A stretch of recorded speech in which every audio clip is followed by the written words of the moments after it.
For the yandere to be so highly appreciated, the anime community has to be very weird. The word yandere comes from the Japanese word yanderu, which means to be sick, and dere, which...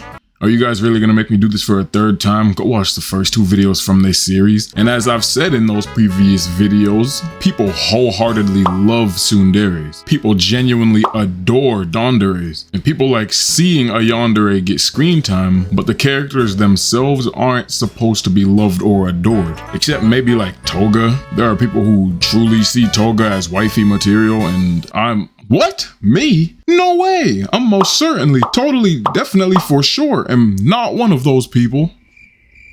Don't judge me.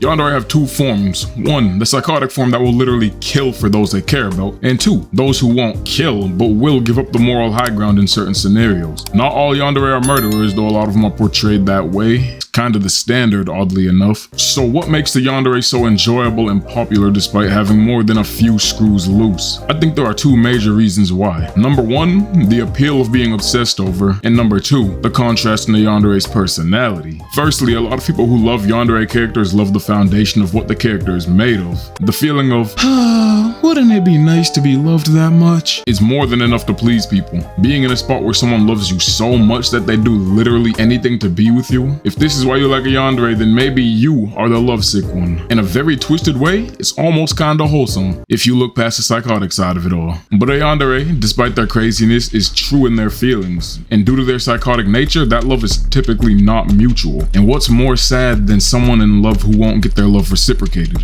Well, a lot is more sad than that, but you can't deny that it's somewhat easy to sympathize with, at least until they start going ballistic. And that leads us into the second phase of why yandere are so loved. A yandere typically comes off as physically appealing to the eye, whether that's cute, hot, or anything in between. Their mannerisms can be considered precious at times, or they can even be considered sweet. But once things go off the rails, their entire personality can swap at the drop of a dime. And frankly, it's entertaining as mess to watch. I'd be a liar if I said I didn't like yandere characters, not because they're romantically attractive, but because their psyche is extremely unstable, and thus they make for some of the most unpredictable and intense moments in any given show. And it's always important to remember that a yandere has 2 sides, cute and sweet or epic destroyer of worlds. When you ignore the good side and only look at the bad, it's easy to forget a yandere is 1 cup yan and another cup dere. When it comes to those they care about, they can become very loving, and that's a fact neglected by watchers simply because a yandere is crazy. And I don't blame viewers either, because as people it's easier to remember bad things that happen than it is to remember good things that happen. And the portrayal of a yandere is often more bad than good. We love yandere because they're cute, crazy, and oddly enough, easy to sympathize with.